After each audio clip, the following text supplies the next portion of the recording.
Sou eu, Amanda, aqui novamente no Arte para Você, e hoje vamos falar um pouquinho mais sobre um grande, enorme impressionista, dos mais conhecidos, mais, acho que queridos, mas do qual eu acho que eu ainda não falei aqui com a atenção que deveria. Vamos corrigir essa falha, essa lacuna hoje, e vamos falar um pouquinho mais sobre Renoir depois da vinheta.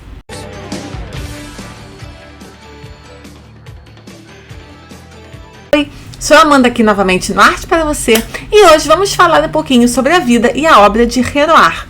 Pierre-Auguste Renoir, um grande, enorme, maravilhoso impressionista, não apenas impressionista, um grande artista que deixou um legado enorme, mas que às vezes eu particularmente não falei tanto ainda dele, como já falei muito, mas não tanto quanto deveria, né? Acho que ainda não dediquei a atenção que deveria a ele. As suas obras são simplesmente assim maravilhosas. O que eu gosto muito nas obras do Renoir, particularmente, além, né, de coisas que são muito óbvias, né? O uso de cor, que é maravilhoso, é incrível, assim, a atenção aos figurinos, detalhes, a atenção que ele dava aos detalhes, né, de roupas, de vestuário, inclusive assim, com textura, né, de figurino, com textura dos tecidos, com a adequação das roupas para cada ocasião, para cada hora do dia, para cada faixa etária, para cada estação do ano. Então, óbvio, né, assim, como ele combinava cores de uma maneira assim magistral. O uso de luz, evidentemente, impressionista, né? Mas uma coisa que eu gosto muito é como as pinturas dele são vivas. Ele era muito bom em fazer uma coisa que pouquíssima gente é boa de verdade e que nem todo mundo reconhece, e eu acho que ele, inclusive, deveria ser mais reconhecido por isso, que era a capacidade que ele tinha de mesclar gêneros diferentes em uma só pintura. Então, a mesma pintura dele pode ser uma paisagem com retrato, ele conseguia usar, né, com uma cena urbana, ele conseguia fundir, mesclar vários gêneros diferentes em uma única obra. Isso é muito difícil. E fazer tudo isso, evidentemente, muito bem. Mas, para além disso, o que eu acho simplesmente fabuloso no que ele faz é a habilidade, a capacidade que ele tinha, né, no caso, de dar vida às suas pinturas. A gente olha as pinturas do Renoir, a gente consegue sentir se está calor, se está frio, a gente sente o sol, né, na nossa pele. Eu falo, né, que algumas pinturas de litoral, né, algumas das pinturas de praia do Joaquim Sorolla, um espanhol, e tem vídeo aqui sobre ele, sobre a casa museu dele lá em Madrid. As pinturas do Sorolla tem calor, a gente sente o calor, a gente sente o cheiro do mar, a gente sente a brisa do mar, a gente sente nosso rosto sim, com aquele calor do queimadinho do sol, né? A gente sente aquele barulho de onda, assim, o cheiro da maresia, do sal. O Renoir, ele faz isso, mas a gente consegue sentir assim, os barulhos aos fundos, a gente consegue escutar como se fossem as pessoas conversando, a gente sente o movimento. O Toulouse-Lautrec também tem um pouco disso, mas assim, também tem isso, mas assim, é tudo tão vivo que a gente sente, né? A gente consegue escutar o barulho. Então são pinturas quase que elas têm som, elas têm movimento, elas têm conversa, tem barulhos, né, de talheres, de copos, de gente falando. Os corpos têm muita fisicalidade, são pinturas de muita ação, de muito movimento. Eu acho isso simplesmente incrível, além do bom gosto estético dele, que era surreal. Curiosamente, às vezes ele é considerado, não é que menor, não é isso, mas as pessoas acham que os temas dele são muito suaves demais. Ele pintava muitas crianças, ele era muito interessado na infância, ele tinha muito interesse em pintar crianças. Então ele tinha essa coisa, né, de se interessar muito em pintar as crianças, consequentemente as famílias, se bem que a vida doméstica era um tema que interessava a todos os impressionistas, né, em geral, inclusive pintavam as famílias uns dos outros, mas ele tinha muita questão de pintar, né, as cenas sociais, os encontros, né, os momentos de lazer. Ele pintava muito assim, cenas de lazer no cotidiano, né, assim, tipo, as pessoas se encontrando num bar, num piquenique, num parque, numa praia, né, e então assim, ele tinha muito interesse nessa questão da sociabilidade. Algumas das pinturas mais conhecidas dele, de fato, retratam esses momentos, e então assim, tem gente que acha que os temas dele talvez sejam leves demais, sejam não digo românticos, mas assim, suaves demais, acham que tem um pouco de leveza demais nele. Eu discordo completamente e acho que isso talvez de vez em quando oculte o respeito que as pessoas possam vir a ter pela sua obra.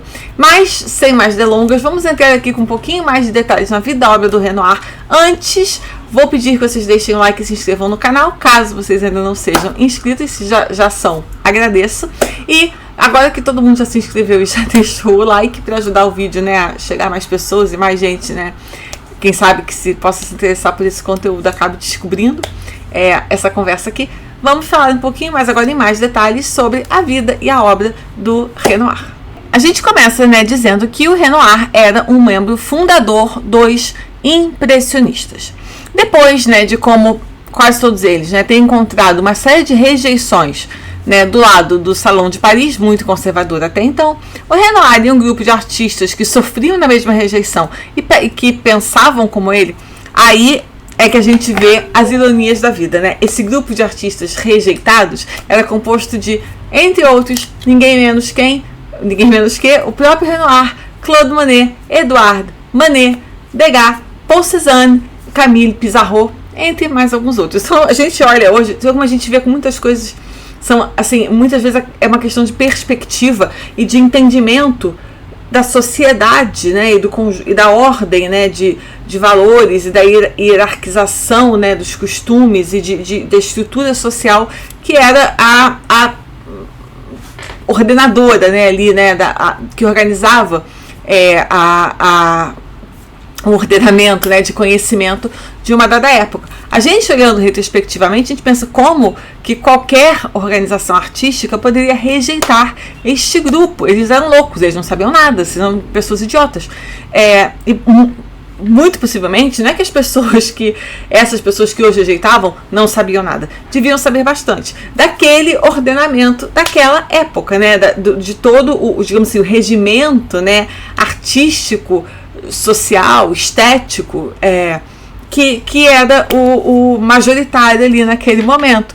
Então, pra gente não faz o menor sentido, mas certamente para quem estava ali naquele momento agindo dessa forma aí, rejeitando, né, esse grupo, rejeitando as obras, né, assim, desse grupo, o trabalho, as propostas, é claro que devia fazer algum sentido, mas de certa forma, entre muitas aspas, que bom que isso aconteceu, porque eles puderam, né, tomar a rédea aí das próprias vidas e criaram esse movimento que a gente hoje em dia, né, já sabe, com a perspectiva que a gente tem, a gente sabe que foi o que foi e ganhamos nós, né, ganhou a humanidade. E eles formaram a Sociedade Anônima de Pintores e Escultores, que mais tarde foi conhecido como impressionistas. Eles montaram a sua primeira exposição em 1874, na qual Renoir exibiu 6 pinturas.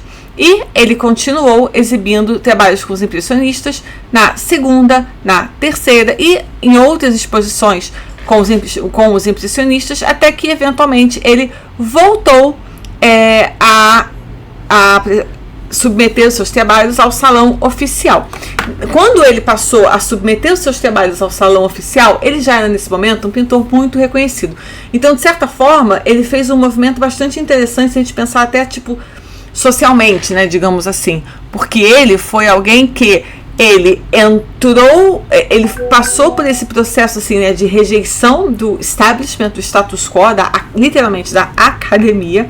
Aí ele, com os seus amigos, né, criou esse outro grupo, fez um salão paralelo, ele estava ali meio à margem, era um movimento independente, né, como se a gente pensasse hoje uma instituição totalmente independente, com uma proposta independente, um estúdio de música independente, assim, né, uma organização que não é a oficial, mas que, né, sei lá, existem ainda, né, mas enfim, voltando aqui, eram a sua instituição paralela e fizeram as suas próprias exposições, só que chegou no momento em que ele não foi o único, né, vários impressionistas chegaram nesse ponto, e aí ele, então, voltou e falou, não, agora eu vou, ainda assim, ele insistiu em exibir no salão oficial.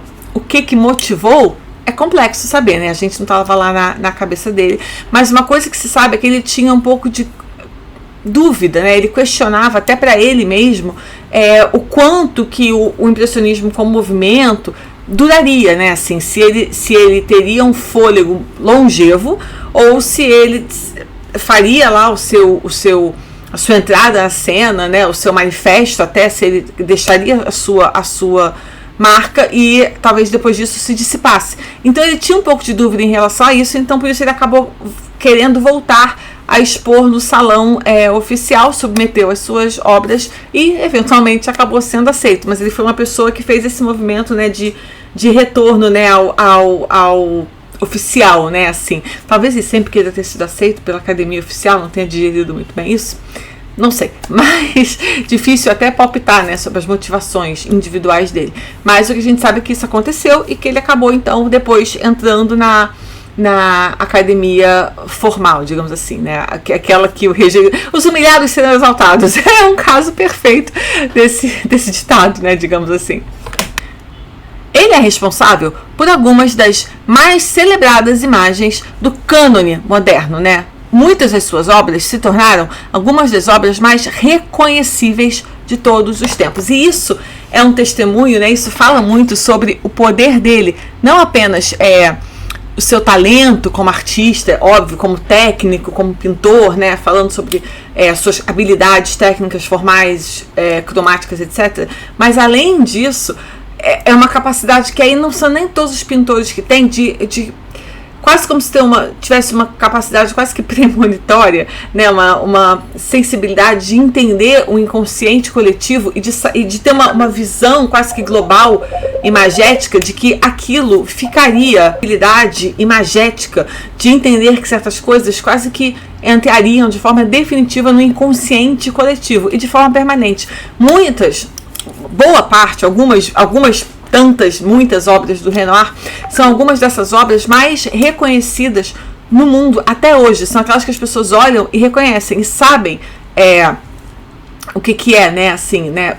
Algumas tantas. Então, é muito interessante, pensar e perceber como ele tinha talvez uma noção espacial, cromática, imagética, tudo isso, mas eu acho que tem também, né, uma percepção assim do todo da obra, que percebe a força daquela imagem, né? Assim, talvez o potencial de perenidade daquela imagem, que realmente é aquilo que leva a obra a um nível maior, assim, que ela penetra de tal maneira na sociedade como um todo, no coletivo, que quase que ela se torna parte, assim, né, do inconsciente coletivo.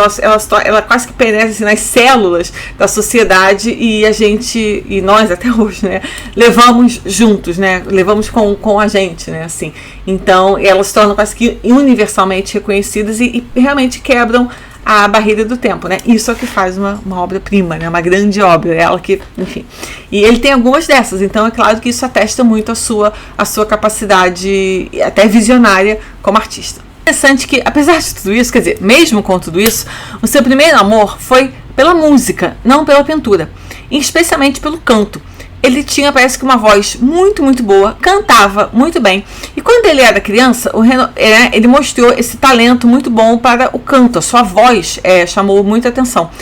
Os seus professores de escola perceberam isso e apresentaram ele a um jovem, né, ainda um garoto de escola, um jovem Renoir, para um compositor então desconhecido chamado Charles Gounod. Nesse tempo, ele era o chefe do coral para os meninos da São Eustáquio. E imediatamente ele gostou da voz do Renoir, achou que ele tinha muito potencial como cantor, né? E então não apenas garantiu para ele um lugar no coral, como também deu aulas particulares de canto. Ele, ainda assim, e mesmo, né, depois disso, ele continuava tão entusiasmado com o potencial do Renoir para a música, que ele ofereceu a ele uma educação musical completa e ajudou a ele a obter uma posição no coral da Ópera de Paris. Porém, ainda assim, tudo isso ainda era muito caro para a família do Renoir. E como o Jean Renoir, filho dele, escreveu na biografia do pai, ele talvez tivesse uma sensação, né, um entendimento de que a vida na frente da plateia não fosse talvez a vida para ele. Então tinha sim, né, uma questão financeira, né, dos custos de investimento para uma carreira na música, que talvez depois se desenvolvesse numa carreira na ópera, e a família dele não podia, né, mesmo que uma parte fosse fosse pago por outra pessoa, ele tivesse um patrono, mas ainda assim, para a família dele, aquilo ainda era um empreendimento muito caro, e ele achou que talvez a vida dele não fosse na frente do público. Então ele né, foi buscar outros caminhos de expressão artística, mas é bem interessante, né? Ele não era uma personalidade que se adaptou, ou que talvez tivesse se adaptado bem a estar, né, nos holofotes, e deixou que o seu trabalho, que a pintura que fosse vista, né? Então ele não queria ele ser visto, né? Ele arrumou um outro meio que ele era visto, mas não ele, né, pessoa física. As suas obras eram vistas, né? Então é muito interessante, porque ele foi para um veículo que é totalmente visual, né? Que a gente olha, mas não é para ele pessoa, né? Enquanto que se ele estivesse cantando, ele também, além de ouvido, ele estaria sendo visto, né? E ele não era confortável com públicos e plateias, mas as suas obras poderiam ser expostas à vontade, porque com isso ele ficava confortável. Eu acho bem interessante essa dualidade de lugar, né? Assim, essa escolha de lugar que ele fez na sua trajetória artística. E ele, então, depois que ele decidiu que a carreira na música talvez não fosse o caminho ideal para ele, ele arrumou um lugar como aprendiz de um pintor de porcelana, que também, mais uma vez, ficou bastante impressionado com o seu talento para a pintura, e também com a rapidez com que ele aprendia. Então, assim, ele era um aprendiz no sentido literal e muito bom, né? Porque ele aprendia muito bem. E o que chamou muito a atenção do seu mentor na época, né? Do dono daquele ateliê no qual ele era aprendiz, é como ele era muito bom com pintura de flores, né? Com estamparias, com padronagens florais. E aí, ele, né, como a gente viu, gostava muito de aprender, ele começou a querer aprender mais e mais. E ele começou a frequentar, então, o Louvre. Vocês vejam que esse negócio de ir para o Louvre para estudar não é uma coisa que só ele fez, né? O Degas, outro impressionista, foi descoberto, eu amo essa história, copiando um Velázquez à mão. Eu tenho vontade de morrer quando eu descubro isso, quando eu lembro disso, né? Imagina, tá então assim, e aí era uma coisa que, né, bastava ir, né, não exigia tanto investimento financeiro. Então ele começou a ir ao Louvre, começou a frequentar o Louvre e começar a estudar os grandes mestres, e também ele ficava lá muitas e muitas horas copiando na mãozinha o trabalho dos grandes, né? Então também teve essa formação de copista não oficial, né, mas esse estudo de cópia, de formação e de treinamento, que isso é um treinamento físico, inclusive brutal, né? Durante a Comuna de Paris de 1871, ele quase foi morto. Durante o colapso, né, do Segundo Império Francês, um governo revolucionário radical conhecido como a Comuna de Paris, por um período controlou a capital. E durante este período, o Renoir estava pintando ali nas margens do Sena, quando um grupo do governo o capturou, suspeitando de que ele era, na verdade, um espião para o exército francês. Ao invés de simplesmente afogar esse traidor no rio, como eles teriam feito, eles decidiram levar o Renoir para uma cidade próxima para ser executado por arma de fogo. Ele iria literalmente para o paredão. Por sorte, e vocês vejam como é o destino, um dos líderes da comuna, chamado Raoul Rigaud, reconheceu Renoir como o homem que salvou a sua vida alguns anos antes. Rigaud, que estava passando fome e buscando abrigo, implorou ajuda do Renoir, que por sua vez o escondeu da polícia de Napoleão III por algumas semanas. Então, com isso, o Rigaud, em agradecimento, poupou o Renoir e salvou a sua vida. Enquanto ele se preparava para entrar na prestigiosa Escola de Belas Artes, o Renoir se juntou ao estúdio do pintor suíço Charles Gleyret em 1862. E lá ele fez amizade com 3 outros rapazes, que eram ninguém menos que Alfred Sisley, Frédéric Bazille e Claude Monet, com quem ele manteria uma longa, muito próxima e muito afetuosa amizade que duraria toda a vida dos dois.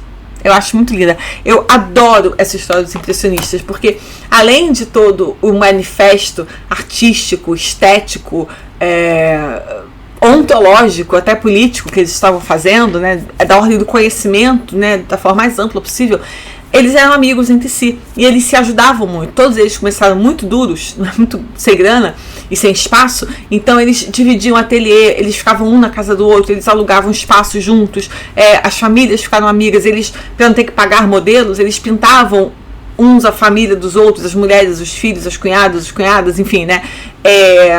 Eles estavam sempre muito juntos e o Renoir e o Monet em especial eram muito amigos. Tiveram uma amizade de vida muito próxima, em que também envolvia as famílias, e essa amizade se seguiu até, né, por muito, muito tempo. Então, assim, não é o único caso, mas eles tiveram lá uma proximidade especial que eu particularmente adoro, acho linda. Inclusive, ele e o Monet pintaram várias vezes as mesmas cenas. Eles ficavam um do lado do outro, pintando, né, um plein air, né, ao ar livre, e eles acabaram então reproduzindo cenas de pontos de vista praticamente idênticos. Só que, por que as obras não são idênticas? Porque enquanto ambos os artistas, eles, apesar de estarem pintando as mesmas cenas, eles tinham toda aquela preocupação muito típica do impressionismo em capturar os efeitos de luz, de sombra, o movimento da natureza, que é constante, que é o tempo todo. Então, acabava que as obras não ficavam idênticas, porque a luz, a sombra, a água, tudo isso, né, tá sempre em uma mutação tão constante que o olhar de cada um acabava privilegiando certas coisas, né, ao invés de outras, e vice-versa, né, então as obras não ficavam iguais. Isso é muito interessante. Ele acabou se casando com uma das suas modelos favoritas, a Aline Victorine Charigot. Ele conheceu ela por volta de 1880 e era uma costureira 20 anos mais nova que ele, e foi uma das suas modelos. Em 1885, eles tiveram o seu primeiro filho, o Pierre, e 5 anos depois, em 1890, eles se casaram. E ficaram juntos até 1915, quando ela morreu. E nesse período ele pintou, né, a sua mulher e as crianças muitas e muitas vezes. E ele se sustentava financeiramente como um pintor de retratos. Era excelente retratista, e em um dado momento da sua carreira ele começou a ser chamado pelas pessoas para fazer retratos de si próprios, de suas famílias, e os seus retratos começaram a ter muito reconhecimento, se tornando uma fonte de renda muito boa para ele. Ele se tornou um retratista muito reconhecido ainda em vida e muito procurado, né? Então, ter um retrato dele era algo que muita gente queria, e isso então deu a ele uma estabilidade, né? Não apenas de trabalho, mas obviamente financeira também. Uma das pessoas que ele pintou foi o compositor alemão Richard Wagner. Apesar, né, do Renoir não ter seguido esta carreira na música, ele sempre foi, ao longo de toda a sua vida, um apaixonado por música, um grande admirador de música, e numa viagem a Palermo, na Sicília, ele foi visitar o Wagner e perguntou se poderia pintar o seu retrato, e pintou o retrato Wagner em 35 minutos somente. Depois dessa viagem para a Itália, ele ficou ainda mais próximo, né, das pinturas do Rafael e de outros mestres da Renascença. Ele acabou, o estilo dele se voltou um pouco mais para as grandes tradições do classicismo. Inclusive, ele tem um período aí que é conhecido como Ingresque, ou seja, como se fosse o período de Ingres dele, né? No qual ele tem uma técnica, ele mostra, né, uma técnica um pouco mais formal, mais disciplinada, e que acabam enfatizando as qualidades esculturais, né? As qualidades formais, assim, em termos de forma, de corpo mesmo, né? Dos seus retratados. No final da sua vida, ele tinha uma artrite tão grave, tão séria, que fez com que fez com que ele fosse obrigado a fazer adaptações criativas na sua técnica de pintura.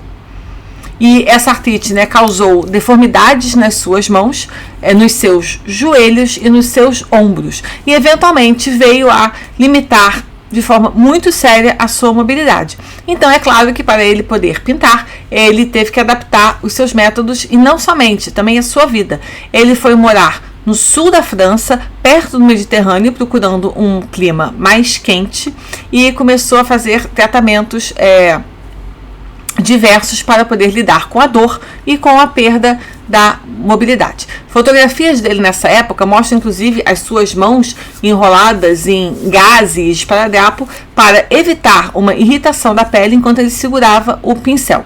A sua paleta foi presa a uma cadeira de rodas, de cilindros e alavancas, permitiria acesso para diferentes pontos, né, de tela, de altura, né, assim, lugares, digamos assim, áreas de telas maiores, enquanto ele ficava sentado, porque ele não conseguia mais ficar em pé. Apesar da sua condição física que se deteriorava tão rápido, o Renoir continuava muito comprometido com a pintura, dizendo: a dor passa, a beleza continua. E claro, né, que uma pessoa, um artista que tem uma frase dessa, né, uma das coisas que é mais impressionante na obra do Renoir é justamente a sua devoção à beleza. E lembram que eu falei lá no começo que algumas pessoas achavam que os temas dele eram talvez leves demais, ou não quero dizer frívolos, né, mas que faltava talvez um pouco mais de engajamento em algumas áreas, ou que ele pudesse ter um pouco mais de seriedade, né, um pouco mais de peso, talvez, em algumas coisas. E ele dizia que ele não achava isso, assim, que para ele, a arte, a pintura, ela deveria ser, acima de tudo, uma celebração da beleza. Ele era muito devoto à beleza. E isso é mais do que evidente quando a gente olha as telas dele, né? Aquela beleza toda é impossível. A gente percebe que era um homem muito esteta e muito apaixonado pela beleza. Inclusive a beleza da natureza, né? Ele tinha um belo natural em altíssima conta. Ele achava, sim, que a função principal, pelo menos para ele, da obra dele, não está falando da obra dos outros, a obra dele, isso é um statement quase, né? Assim, um manifesto pessoal. A função principal da obra dele era celebrar e eternizar a beleza, né? Para ele a beleza era um valor humanitário que ele tinha, assim, acima de todas as coisas, e que para ele, na sua obra, ela estava acima de qualquer outra coisa. Na minha visão, uma pintura deveria ser algo agradável, alegre e bonito. Bonito. Existem muitas coisas agradáveis na vida, como a vida é, sem ter que criar mais ainda delas. Ou seja, mais coisas desagradáveis ainda, né? Mas, como eu disse, que algumas pessoas, né, acabavam criticando ele por isso. E uma delas, inclusive, era a Mary Cassatt, né, que era sua amiga, a impressionista americana, que não gostava muito de alguns dos seus retratos, assim como Degas, que também implicava um pouquinho com ele e dizia a mesma coisa de vez em quando. Uma outra coisa interessante sobre ele é que ele amava gatos e ele colocava muitos gatos em suas obras.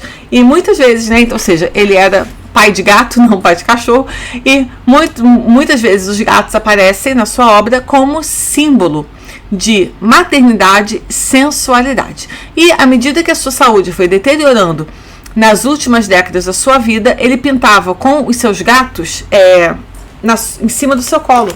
Ele tinha muitos gatos, né? Ele era uma senhora dos gatos, cat lady, mas ele era um homem, um senhor dos gatos, e ele tinha muitos, e ele botava os gatos assim no colo, porque os gatos ajudavam ele a ficar aquecido. Como ele tinha uma artrite muito, muito, muito grave, então qualquer quedinha de temperatura, o frio, né? Quer dizer, até que ele foi morar no sul, no Mediterrâneo, mas qualquer temperatura passou a ser uma coisa muito problemática, então ele também tinha sempre os gatinhos em cima dele para mantê-los aquecidos. Eu não sou uma pessoa de gatos, eu sou uma pessoa de cachorros, não tenho nada contra gatos, mas eu sou uma pessoa de cachorros, mas eu amei, eu acho isso muito fofinho. Inclusive, posteriormente, o Instituto Pasteur em Paris, quando eles tinham que autenticar, né, ou validar a autenticidade de obras do Renoir, uma das coisas que eles procuravam era em pelo de gatos, porque sempre tinham pelo de gato nas suas obras, porque ele estava sempre rodeado de gatos, depois pintando com gatos no colo.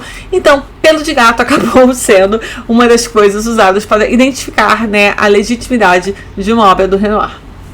No início do século XX, ele começou a fazer escultura, ele começou a experimentar também com a escultura, e ele era absurdamente produtivo.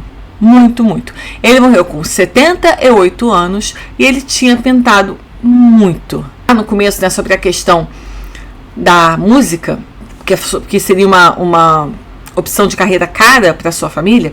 Por quê? Porque ele nasceu numa família até bem pobre. Ele nasceu em Limoges, no sudoeste da França.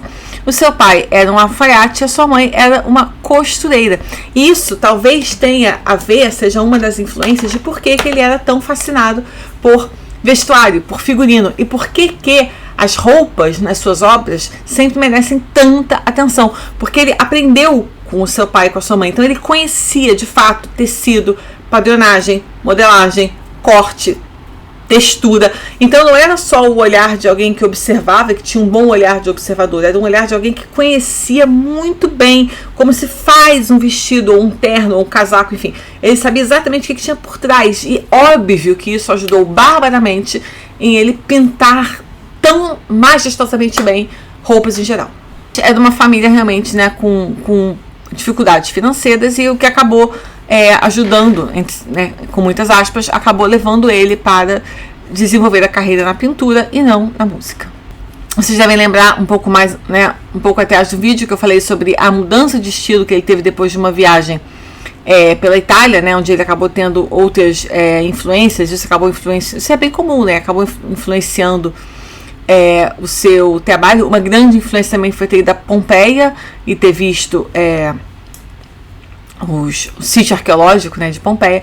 Mas mais para frente, mais adiante, mais uma vez a sua carreira mudou um pouquinho, seu estilo, né, não sua carreira, mudou um pouquinho de direção, e por volta de 1888 ele escreveu para o Paul Duran-Ruel, que era marchand de muitos impressionistas, inclusive eu falo dele num vídeo sobre isso, que ele estava agora voltando. Ele dizia que ele nunca tinha abandonado o seu velho estilo, jamais, mas que agora ele estava voltando um pouco mais de novo, né, voltado às suas preocupações originais de luz, toque, movimento e cor. E aí, a partir da década de 1890 até o final, ele ficou muito preocupado com essa questão, quer dizer, ele voltou a se focar muito nessa questão da cor, da luz, da sensualidade, não só no sentido afetivo, né, não só no afetivo, no sentido de relacionamento, mas na questão de tudo que é toque, tudo que é sensível, tudo que pode ser sentido, tudo que é dos sentidos, né, humanos, assim. Além, é claro, de se dedicar ainda mais a temas, né, domésticos, a vida nos relacionamentos familiares, as crianças e as cenas domésticas e afins. Uma outra coisa muito interessante, ele teve uma vida longa, né, especialmente para aquela época, mas eu falei também no começo do vídeo, né, que uma das coisas que ele fazia, não só ele, né, mas que ele fazia muito, era ir ao Louvre para ficar estudando, né, copiando as pinturas dos grandes mestres, e ele viveu o suficiente para ver o seu próprio trabalho exposto no Louvre, né. Então vocês imaginam o que não deve ter sido para ele, né, que passou por tudo que passou junto com os impressionistas, né, ter sido rejeitado no salão várias vezes, depois ter sido aceito pelo salão, ou seja, né, teve uma carreira longa. Então viveu o suficiente para se ver aceito, não apenas na academia, né, mas na maior instituição de arte no mundo, e aquela que era vista, né, como a principal guardiã das artes, né, no mundo ocidental, que era o Museu do Louvre, aquele que ele lá atrás frequentava como um estudante, lá, passando horas e horas e horas lá, deixando a mão dolorida para treinar, não apenas o próprio olhar, mas para a própria técnica. Se fosse um filme da vida dele, tinha que terminar com essa cena, né? Pá, ele chegando no Louvre e vendo a obra dele lá. Aí, tchum, fechou, the end, aplausos da plateia, né? Realmente sensacional. Espero que vocês tenham gostado desse vídeo sobre o Renoir. Posso fazer um daqueles, né, top obras, ou obras mais conhecidas, ou falar mais sobre algumas das imensas obras dele, são muitas, ou até falar algumas dessas que são muito conhecidas, ele tinha, enfim, várias. Então, se vocês quiserem que eu fale mais sobre ele, podem deixar aqui nos comentários. Aceito sugestões de temas, como sempre, para novos vídeos, e aguardo vocês no próximo. Tchau!